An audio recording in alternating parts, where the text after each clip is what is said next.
We are afraid or threatened. The brain releases different chemistry into the body that prepares us to protect ourselves from the threat. But the chemistry that for protection shuts off the chemistry for growth, because you cannot be in growth and in protection at the same time. Growth is I move to the stimulus with my arms open so I could take it in. Protection is I move away from the stimulus with my arms closed to protect myself. So I cannot be open and closed at the same time. I can't move forwards and backwards at the same time. So the biology can be in growth or it can be in protection, but it can't be in both. So the moment we have fear or we're afraid, we stop the growth and prepare for the protection response. And that will shut down the immune system. And that's why people under stress get sick for two reasons. One, I shut down the growth of the body. And you need to grow every day because you're losing billions, hundreds of billions of cells every day. You have to replace them. So even if you're an adult, you need to grow. And so when we stop the growth, the body gets weaker. And when we stop the growth, we shut down the immune system. And that's when the infections take over the body. So fear will cause, continuous fear will cause death. And the consequences of fear can be anger, hostility, guilt, shame, whatever. They're all different modes of fear or separation. They induce their own biology, excessive cortisol, adrenaline, noradrenaline, compromised immune system. Any emotion that removes that boundary of this separate self, which is of course love, compassion, empathy, joy, equanimity, what the Buddha called divine qualities. They're called divine because they're basically the expression of the non-separate self, which is the only reality, the entangled mind, you might say. That will induce healing because wholeness is coming through. And as for why we're so attached to negativity, I think that is part of the story we've told ourselves. You know, that we've told ourselves that life is a very brutal place, life is a struggle. And so we expect things to be negative. So in a way, that's our own intention placed on the situation. You know, life isn't supposed to be like that. Life is supposed to be a bond. Life is supposed to be a connection. You know, we are supposed to be, human beings are supposed to be, you know, carers and sharers. We're not supposed to be killing each other. 祈ったグループが祈らなかったグループに比べ、人工透析器、呼吸器、抗生物質の使用量が激減することが確かめられた。祈りというのも一つの人間の心の動きの中で、祈りにはいろいろあると思いますけど、私が注目したのはですね、アメリカで祈りの研究が非常に盛んになりまして、特に治療目的の祈りです。医療と結びついてる。どういうことを祈りでその治療効果が上がるっていう方向がたくさん出だしてるんですよ。で、私が一番面白いのはね、西海岸の患者さんはね、東海岸から祈るんですよ。なぜかというとね、祈りはね、その空間を超える可能性があるということですよね。それで患者さん自身はね、祈られてるということを知らないんですよ。知るとね、偽薬効果が出る可能性があるんだよ。それを避けるためにね、西海岸の患者さんは東海岸から祈る。そうすると、で、患者さんは祈られてることを知らない。ドクターも知らないんですよ。全体の計画してるディレクターだけが何十人祈られてるグループ、祈られてるグループ。そうするとね、祈られてるグループの方に治療効果が良くなるっていうデータが出だしたんですよ。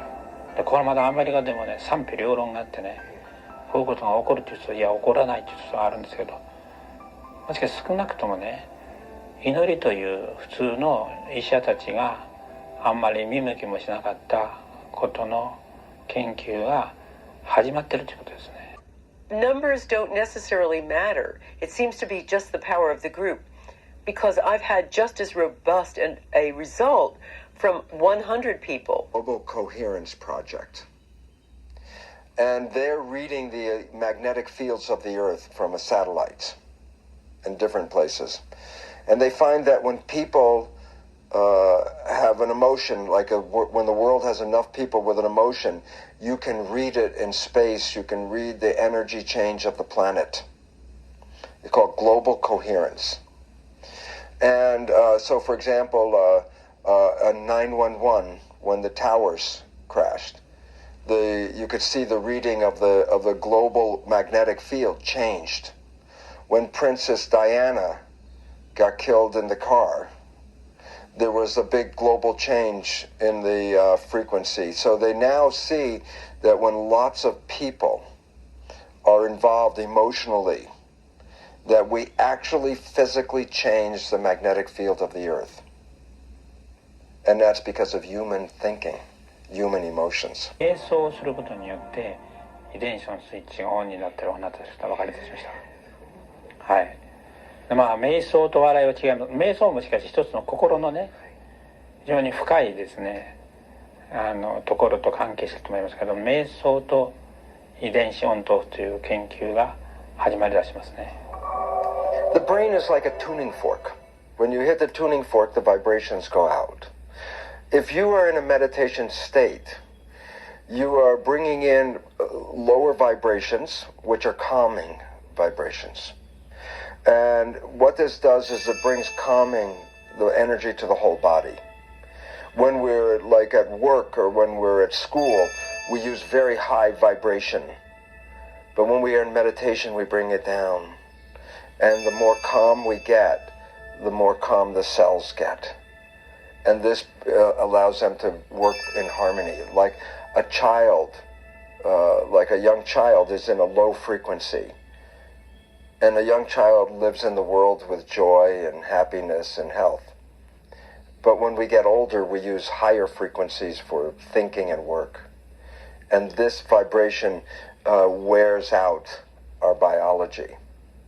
So bringing down the vibration is bringing health back into the body. The war area, if enough people meditate, then the violence goes away. And so this is already experimented and demonstrated. This is not like fake science. This is real. So what if enough people on the planet decide to meditate? Then all of a sudden, peace will happen all over the planet at one time. And it's not a very large number of people that need to do this. I think the answer is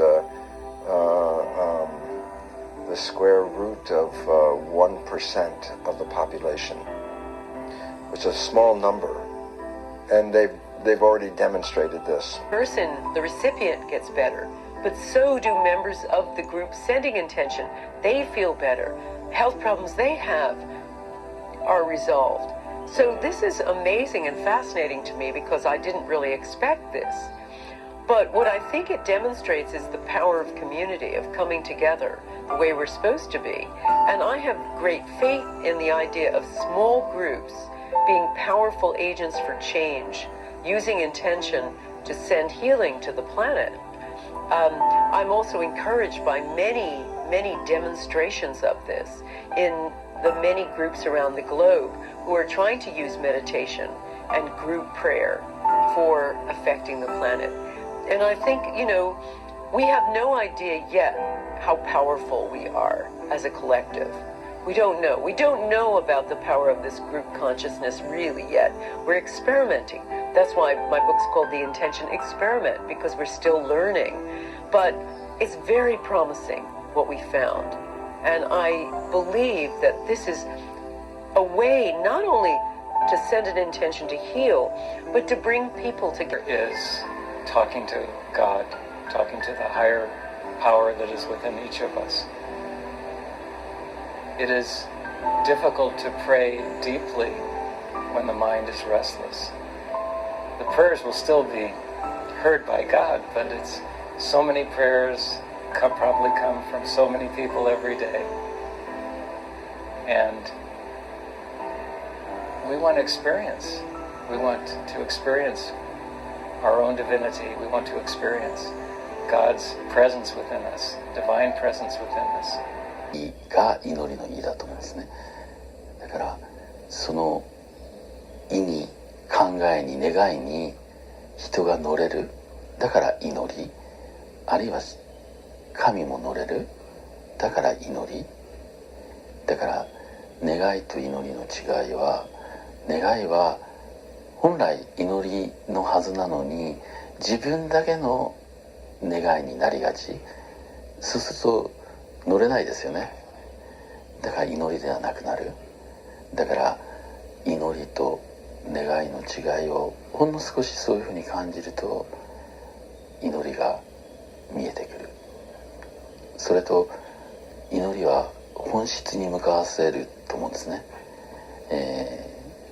その自然が全てつながってて、自分が存在する太陽があって大地があって初めて生きてられるっていうことをちゃんと意識すると、認識すると、科学的な認識なんですけど、そうすると自分だけの願いっていうのは消えていくんですよね。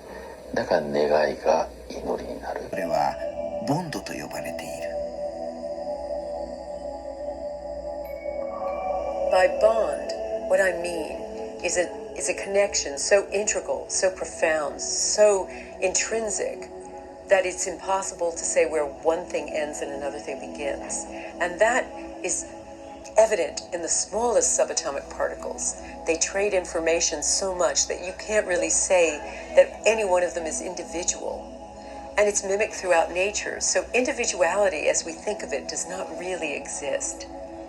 With everything from our subatomic particles to our societal structures has a bond. To recover the bond, we have to do four things, particularly we in the West. We have to recover our ability to see the whole. Now, Western people don't see anywhere near as well as Japanese people because Western people are taught to value individuality above all else. And so they now can only see the individual. They can only see what's in it for them. Japanese people learn, even from the time they're tiny, to value relationship, to value fitting in. So they have much more of a sense of community and relationship than we in the West do. You know, our extreme individuality in America has got us into terrible trouble now, and that's one reason our society is falling apart. So we have to learn to see more holistically. We have to learn to relate so that it's not all about me, but it's all about the relationship, the connection, so that we put ourselves as a vehicle of service to the connection and the relationship and say, what do I have to be to allow that other person to thrive? And to learn to tone down our need to debate and to be right. And we also need to look beyond sameness, so we're not simply connecting with people just like us, but also people not like us. We need to have a larger view of self-interest so that we understand that we can connect with people not like us by working for bigger goals. It's a version of barn building, as they used to do in Amish cultures. And we learn to do this with anything in our neighborhoods or our workplaces, working together for a larger goal, because it brings people together. People who fire together, wire together. It's called a superordinate goal. And what it means is working together for this bigger goal. We know from the science when people are working together for a common goal, their brains start operating in synchrony. Changing our consciousness, making life simple, simplifying our lives, having time for meditation, time for discovering our spiritual nature, and then having time for the people in our lives. Stopping a moment, being kind, even when you're just at the market checking out, to say something nice to the cashier or respect that person for what they're doing. We know that we have mirror neurons, so that when I see you doing an action or having an emotion, the very same neurons in me fire as if I were having that action, I were having that emotion. And we also know now that there's a great deal of effect that comes from solar activity on all living things, but particularly human beings. And we know it's not only physical, but possibly behavioral too. So the evidence shows that it's pretty difficult to say that individuality in any sense exists, because everything is profoundly affected by everything else. And so I feel that we can only understand the universe by seeing ourselves as a part of a greater whole. In biology, a human being is the equivalent of a cell. So I have 50 trillion cells making a community in my body, and they all communicate with vibration. But each human being is one cell in a larger organism called humanity. And that this is the evolution that we have to face coming right now, to recognize that all people on this planet are part of one body, a superorganism called humanity. And in the same way that the cells communicate to make a healthy community, people are cells, and when we start to communicate like the cells in the body, then we can create harmony all over the whole world at once. いやね、日本の出番が来ると思ってるんですよ。だから出番にしたいと。これダライラマがそう言うんですよ。21世紀はあなたたちの出番ですよって。やっぱ世界から見てるとね、日本はね、そういう使命があるということを最近思い出したの。これで30分ぐらい喋れますからね。21世紀なぜならね、日本はね、やっぱりその西洋の科学技術を学んだ。そしていろんなことを学んで経済大国になった。しかしね、西洋と違うところは、ね、やっぱり日本文化の伝統っていうのがあるんですよ。これはやっぱり仏教と神道のから来てるね、サムシングレートの世界を感じてる。だから日本でいういただきますともね、もったいないもね、おかげさまもね、ありがとうもね、正確には英語に訳せない。あの裏には、ね、全部ね、その大自然の働きに対する本当に感謝が含まれてるんです。それは一見なくなってるように見えるけどね、2000年も続いた伝統はね、スイッチがオフだけなんですよ。だから私の言うサムシングレイトに感謝する、あるいはその地球に感謝し、太陽に感謝し、水に感謝する。それがおかげさまでありね、もったいないでありね、いただきますなんですよ。ありがとうもサンキューだけはね、ありがたいこと。生きてるっていうかな、私どもの遺伝子のから見ると本当にありがたいことなんです。細胞1個ね、偶然にできる確率はね、日本でジャンボ宝くじで買うでしょ。1億円当たりますね。飛び上がりますね。そんなところの話じゃない。細胞1個偶然できるのは1億円のジャンボ宝くじを最低100万回連続当選のようなありがたいことが起こったんですよ。細胞1個ですよ。60兆持ってるわけですよ。私が今生きてることがありがたい。あなたが生きてることがありがたい。その私があんたに感謝するんです。素晴らしい言葉なんですよ。言葉というのはね、文化を表すんです。考え方を。私どもはね、そのいただきますおかげさま、もったいない、ありがとうで、2000年も3000年も生きてきた。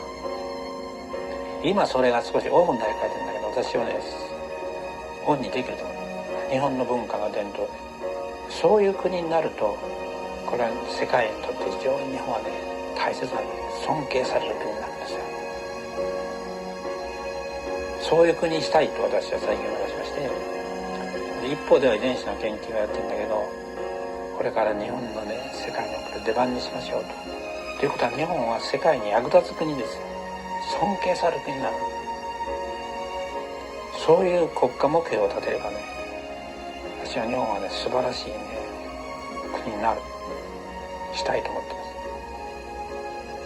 す。それが私の大きな夢なんです。で、私はそのためにサムシングレートのメッセンジャーになろうと思ってます。サムシングレートのメッセージを伝える人ね。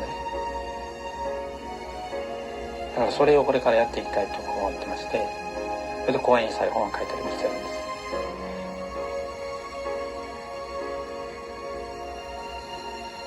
それが私の天命なんです。天命を楽しもうと。楽天的にいこう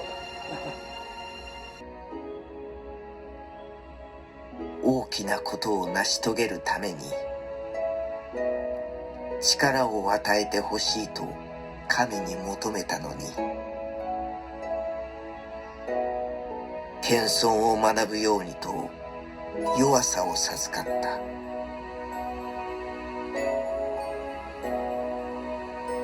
より偉大なことができるようにと健康を求めたのに、より良きことができるようにと病弱を与えられた。幸せになろうとして富を求めたのに、賢明であるようにと貧困を授かった。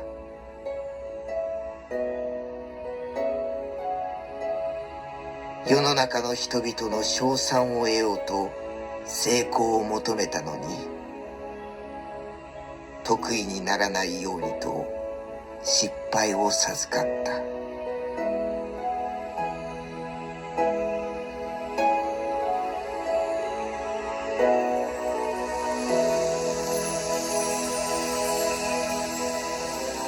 人生を享楽しようとあらゆるものを求めたのに、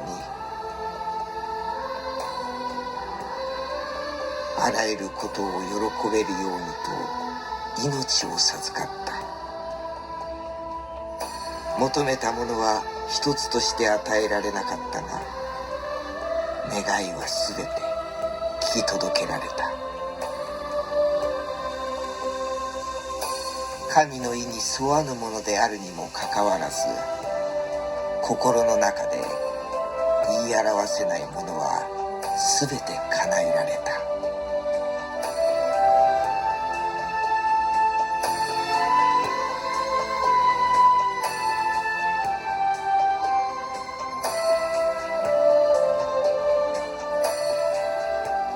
私はあらゆる人の中で最も豊かに祝福されたのだ。